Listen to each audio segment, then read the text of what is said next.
haleluya haleluya. Yesu Kristo ashimwe. Ndabasuhuje mu izina rya Yesu Kristo. Igitondo cyiza nk'iki ngiki, icyumweru cyiza nk'iki, Imana yemeye kudukandagizamo.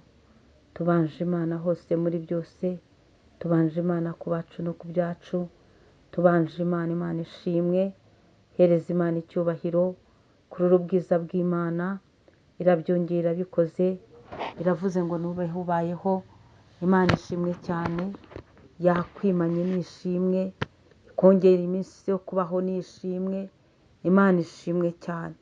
Iki gitondo rero nakubwiraga ngo ubanze Imana. Ndabashuhuje mu izina rya Yesu, abo tubana mu mwanya wa nibature, inshuti zanjye, bakristo b'itorero Elayon Mountain Church mu Rwanda, aho muri hose. Imana ibishimire, ibanezeze. Iki cyumweru gitangiye, uzahure n'Imana, uzahure n'umugisha Imana yakwanditseho, uzakira ibibyibushye. Iki cyumweru dutangiye ni ukuri Imana izakwagure mu buryo bw'umwuka ndetse no mu buryo bufatika bw'umubiri. Navugaga ngo uzahahe uronke, kandi nkavuga ngo uzuzure ibihimbano by'umwuka. Ijambo ry'Imana rizagwire muri wowe ribe rigari, kandi Imana izahabwa icyubahiro muri wowe. Nawe uzagende wubahisha Imana, ibyo uzakora byose bizaba ibyo kubahisha Imana. Iki cyumweru Imana ikugabiye, uzabona ukuboko kw'Imana. Imana nishimwe cyane.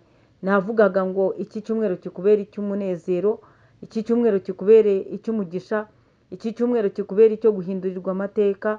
Iki cyumweru dutangiye kizakubere icyumweru kidasanzwe mu minsi yose watambutsemo, kizandika amateka mashya ku buzima bwawe. Imana ishimwe cyane. Nakubwiraga ngo rero nyemerera twongere tugaruke mu bihe byacu byiza byo gusenga. Iki cyumweru nashakaga kukubwira ko dufite insanganyamatsiko igira iti ukwiye gushima Imana. Ukwiye gushima Imana. Muri kumwe na Bishop Leonira, umushumba w'itorero Elayon Mountain Church mu Rwanda. Twavuze ku ijambo rivuga ngo ukwiye gushima Imana. Ni ijambo umuntu akubwiye ngo ukwiye, ni nko kukwibutsa ko hari ikintu wakagombye kuba warakoze, ndetse utegetswe, ndetse nawe wemeye, ariko hakaba harabayeho kwibagirwa, hakabaho ibikubuzabuza. Ndakwibutsa rero yuko ukwiye gushima Imana. Kuba ugihumeka ukwiye gushima Imana.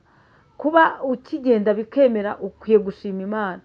Kuba wararwaye ugakira ukwiye gushima Imana. Kuba rya deni ryarishyuwe ukwiye gushima Imana. Ukwiye gushima Imana. Ndimo ndakubwira ngo ukwiye gushima Imana, kuko hari ibyo yakoze amaso yawe yirebeye, kuko hari ibyo yakoze nawe birakurenga. Ukwiye gushima Imana. Hari ikintu Imana yakoze, urangije uravuga ngo Mana nzagushima. Hari n'ikibazo wari ufite uragisengera, uravuga ngo Mana iki kibazo nigikemuka amahoro nzagushima, ariko waribagiwe. Imana yarabigukemuriye, Imana irakurengera, iragutabara, Imana iraguteturura, urangije uribagirwa. Ndakwibutsa rero muri iki gitondo cya nibature, ukwiye gushima Imana, kuko umuntu udashima aba aringaye. Udashima aba avuga ko ntacyo yabonye, mbese mu byo yasabye nta kintu yabonye. Ariko wowe uri guhumeka, Imana yakugiriye neza, Imana yakoze ibitangaza. Imana nishimwe. Ntabwo ubwawe ugiye kureba ibyo Imana yakoze ku buzima bwawe, ntabwo wabirondora ngo ubirangize. Ariko icyo nashakaga kukubwira, ukwiye gushima Imana. Ukwiye gushima Imana aho igejeje ikora, ukwiye gushima Imana ku byo yakoze, ukwiye gushima Imana aho yakuvanye n'aho ikugejeje. Ukwiye gushima Imana. Ukwiye gushima Imana gute rero?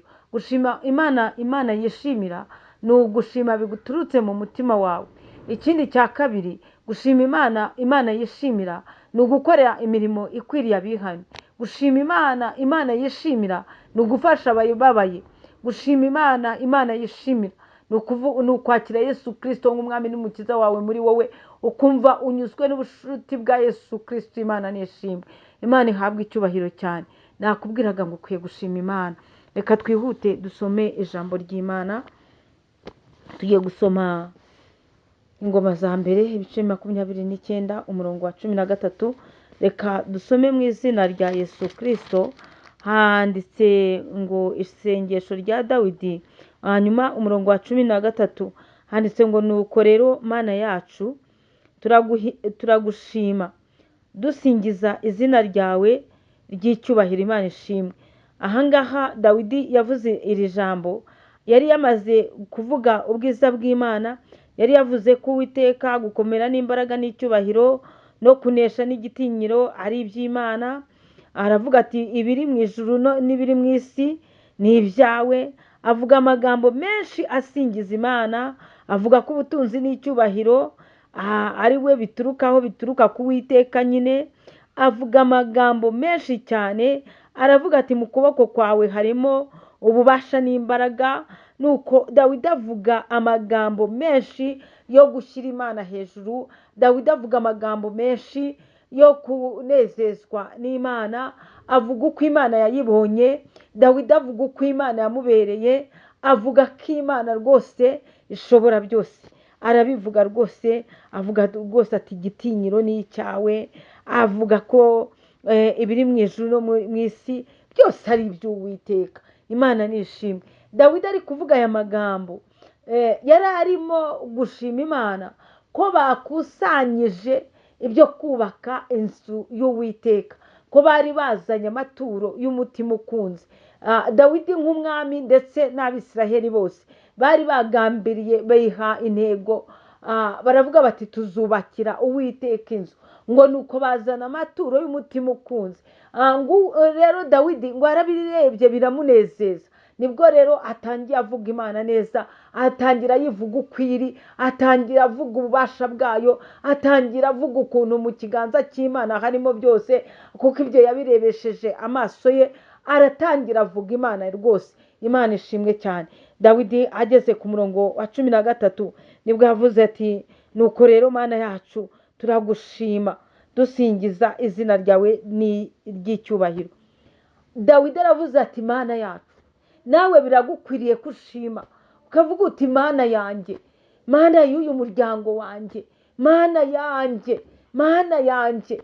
Nuko rero Uwiteka Mana yacu biragukwiriye kushima Imana, ugashima Imana aho yagukuye, ugashima Imana aho ikugejeje, ugashimira Imana ibyo yakoze, ugashimira Imana impfu yakwambukijemo ikazi gutambutsa, ugashimira Imana bya bigeragezo Imana yakunesheje. Imana ishimwe. Rero Dawidi aravuze ati nuko rero Mana yacu turagushima dusingiza izina ryawe ry'icyubahiro. Izina ry'Imana yacu rihabwa icyubahiro, izina ryayo ni iry'icyubahiro. Uwiteka ni ryo zina rye. Imana yacu Uwiteka ni ryo zina rye.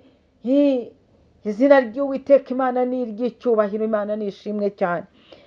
Dawidi ashimye Imana kandi ayivuga neza cyane.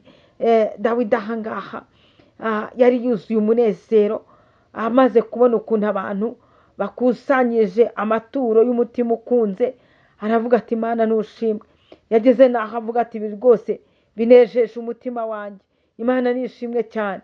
Nawe rero biragukwiriye igihe nk'iki ngiki ko wongera ukitekerezaho, ukongera ugatekereza iby'Imana yakoze, ukongera ugatekereza iby'urugendo rw'ubuzima bwawe, ugatekereza ukuntu Imana yakubambiye amahema, ugatekereza uko Imana yakurwaniriye, ugatekereza kuri ya mihigo wayihize ubabaye. Ariko nakubwiye ngo biragukwiriye gushima Imana, biragukwiriye. Ukwiriye gushima Imana, ukwiriye gushima Imana kuko iby'Imana yakoze birahambaye. Iby'Imana yakoze ku buzima bwawe biratangaje. Uburyo Imana yakurobanuye mu bandi ikakugirira neza biratangaje. Abo mungana baratambutse ndetse abandi ntago bameze nkawe, n'abakiriho ni benshi cyane bifuza kubaho nkawe. Biragukwiriye gushima Imana.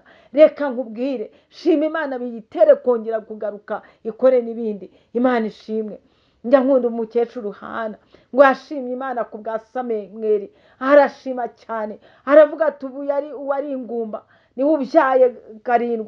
Avuga Imana neza, amaze kuvuga ko ari ingumba abyaye inshuro nyinshi kandi yari yabyaye umwana umwe. Ngo amaze kuva gushima ngo nuko ngo Hana Imana imukubita abandi bana 5. Imana nishimwe cyane. Rero biragukwiriye gushima, ukwiriye gushima Imana. Imana ibaha umugisha. Shalom shalom.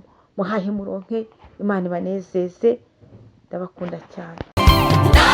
wasanga